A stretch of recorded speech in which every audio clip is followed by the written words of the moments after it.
चलो बच्चों, explain the doctrine of ultra vires under the companies act 2013.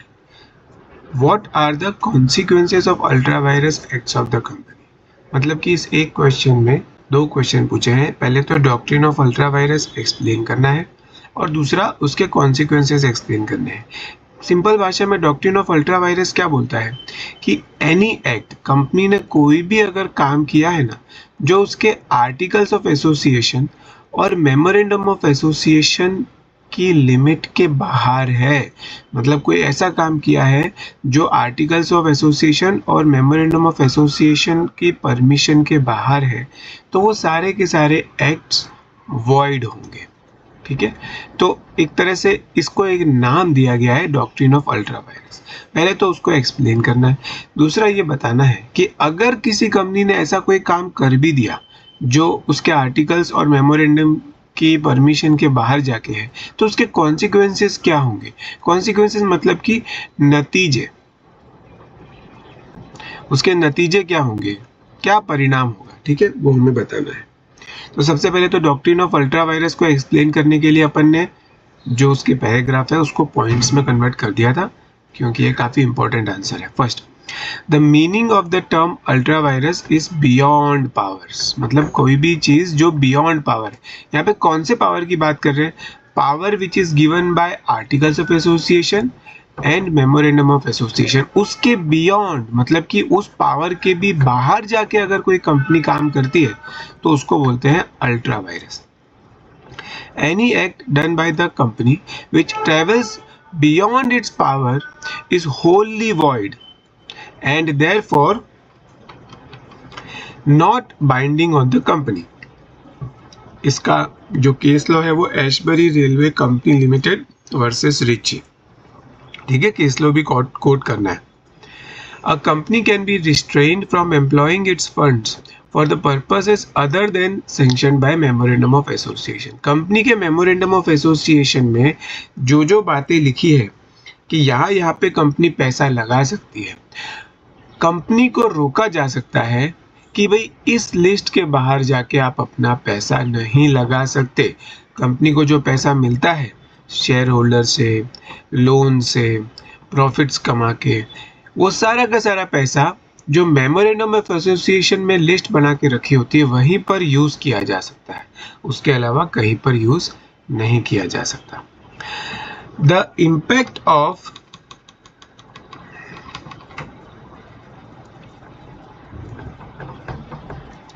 The impact of ultra virus transaction is that a company cannot be sued on it. मतलब कि अगर कोई company है और एक थर्ड पार्टी है, उन दोनों के बीच में एक ट्रांजैक्शन हुआ है, पर वो ट्रांजैक्शन अल्ट्रा वायरस था. मतलब कि वो ऐसा ट्रांजैक्शन था जो कंपनी कर ही नहीं सकती थी, कंपनी के पावर्स के बियॉन्ड था. तो ऐसी पर्टिकुलर ट्रांजैक्शन में अगर कुछ गड़बड़ हुई, अगर कुछ रॉन्ग हुआ, अगर कुछ प्रॉब्लम हुई, तो ये थर्ड पार्टी कंपनी के ऊपर केस नहीं कर पाएगी, क्योंकि ये काम ही ऐसा था जो कंपनी कर ही नहीं सकती थी. तो इसमें गड़बड़ होने की तो क्या बात है, ये काम ही नहीं होना, ये काम ही नहीं होना चाहिए था. तो ये ऐसे सारे एक्ट्स वॉइड होते हैं. तो अल्ट्रा वायरस ट्रांजैक्शन के बेसिस पर किसी भी कंपनी के ऊपर केस नहीं किया जा सकता. ठीक है, अब इसके कॉन्सिक्वेंसेस की बात करते हैं.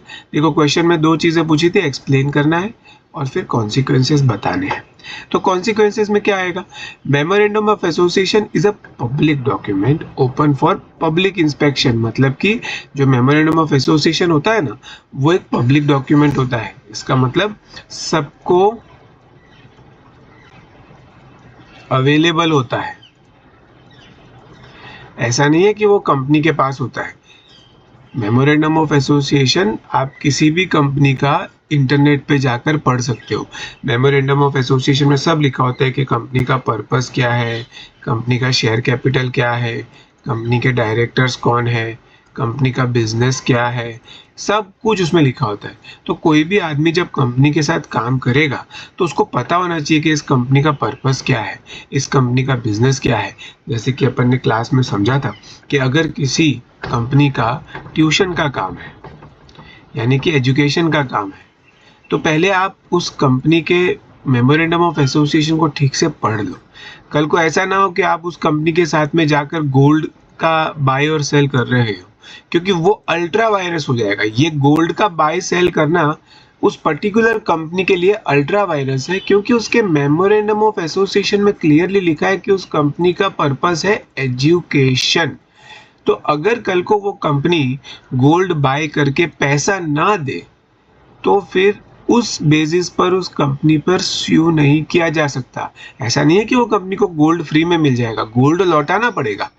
ये पूरा का पूरा कॉन्ट्रैक्ट ही वॉइड हो जाएगा। ठीक है, तो ये ऐसा क्यों बोलते हैं कि सामने वाले को पता होना चाहिए कि एजुकेशन है उसका कंपनी का पर्पस, क्योंकि ये जो डॉक्यूमेंट है ना, ये पब्लिक डॉक्यूमेंट है। आप चाहो तो थोड़ी मेहनत करके इसको पढ़ो तो आपको इन्फॉर्मेशन मिल सकती है, ऐसी कोई सीक्रेट इन्फॉर्मेशन नहीं है ये। When one deals with the company, he is deemed to know the powers of the company. Deemed मतलब कि माना जाता है, ऐसा अज्यूम किया जाता है।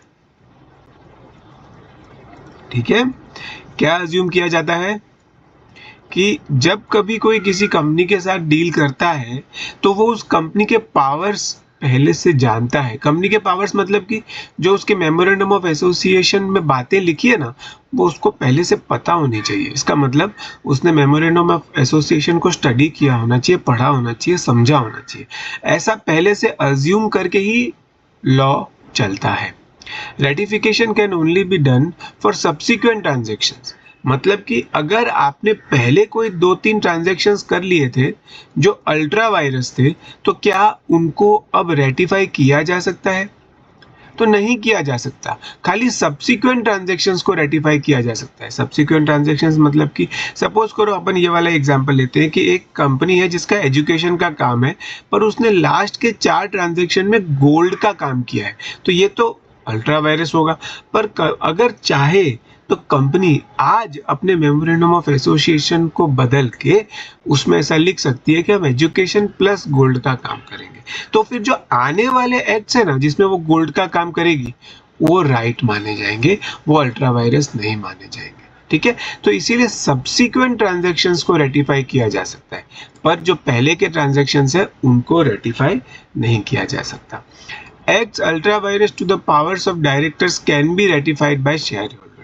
जो डायरेक्टर्स के पावर्स होते हैं वो भी मेमोरेंडम ऑफ एसोसिएशन में लिखे होते हैं। तो अगर डायरेक्टर्स को कोई ऐसा काम करना है जो उनके मेमोरेंडम ऑफ एसोसिएशन के अंदर नहीं मेंशन है, तो पहले मेमोरेंडम ऑफ एसोसिएशन को बदलना पड़ेगा, उसमें चेंजेस करने पड़ेंगे। डायरेक्टर्स के जहाँ पे पावर्स दिए हैं वो पावर्स में वो 2-3 चीज़ें ऐड करनी पड़ेगी जो डायरेक्टर्स करना चाहते हैं। तो ये ऐड करने का पावर किसके पास है? ये शेयर होल्डर्स के पास होता है। ठीक है, Acts ultra virus to articles of association can be ratified by altering the articles of association. Suppose करो articles of association है, देखो articles of association है ना, वो कंपनी के इंटरनल प्रोसेसेस होते हैं उसके अंदर। ठीक है, अगर उसमें कोई 2-3 बातें लिखी है जिसको हम चेंज करना चाहते हैं, जिसके कारण कंपनी का कोई प्रोसेस हम बदलना चाहते हैं, तो उसके लिए अपन को आर्टिकल्स को अमेंड करना पड़ेगा। आर्टिकल्स को भी अमेंड करने के लिए प्रोसेस यही होता है कि हमें शेयर होल्डर्स की जो जनरल मीटिंग होती है वहाँ पे स्पेशल रिजोल्यूशन पास करना पड़ता है। सो मोटा मोटी आर्टिकल्स ऑफ एसोसिएशन को बदलने के लिए सिंपल आर्टिकल्स को अमेंड करने का जो प्रोसेस है वो यूज किया जाता है। Irregular acts can be validated bye share holders. अगर कोई इरेगुलर एक्ट है, इरेगुलर एक्ट है मतलब कि जैसे अपने ये सेम एग्जांपल ही ले सकते हैं कि एजुकेशन वाली कंपनी में गोल्ड का काम करना, ये तो एक इरेगुलर काम ही है ना, ये कोई रेगुलर थोड़ी है, इरेगुलर काम ही तो है। तो अगर इरेगुलर काम को अगर वैलिडेट करना है तो वो भी शेयर होल्डर कर सकते हैं। तो ये सारे हो गए consequences of ultra virus act. तो ये बहुत ही इंपॉर्टेंट क्वेश्चन है, ऐसा क्वेश्चन एग्जाम में बहुत ज़्यादा चांसेस है आने का। 6 मार्क्स का क्वेश्चन है, इसको एज इट इज़ लिखेंगे तो फुल मार्क्स मिलेंगे, इसीलिए अपन ने इसका एक निमोनिक भी बनाया है। My very funny instructor prefer dancing slowly during all intervals. इसको कैसे लिंक किया है, हर एक पॉइंट के अंदर अपन ने मेन जो वर्ड है ना उनको अपन ने बॉक्स में डाला है, और उस मेन वर्ड का जो फर्स्ट लेटर है उसके हिसाब से निमोनिक बनाया है। अपनी आशा यह है कि इस जैसे माई से अपने को मीनिंग याद आ जाएगा और मीनिंग से अपने को ये सेंटेंस याद आ जाएगा। इतना आप करके करके जाओगे तो आप लोग के लिए बहुत बेनिफिशियल होगा। इसका स्टैंडर्ड आंसर भी आप लोग देख लीजिएगा, आपको बहुत अच्छे से बाकी की सब बातें क्लियर हो जाएगी।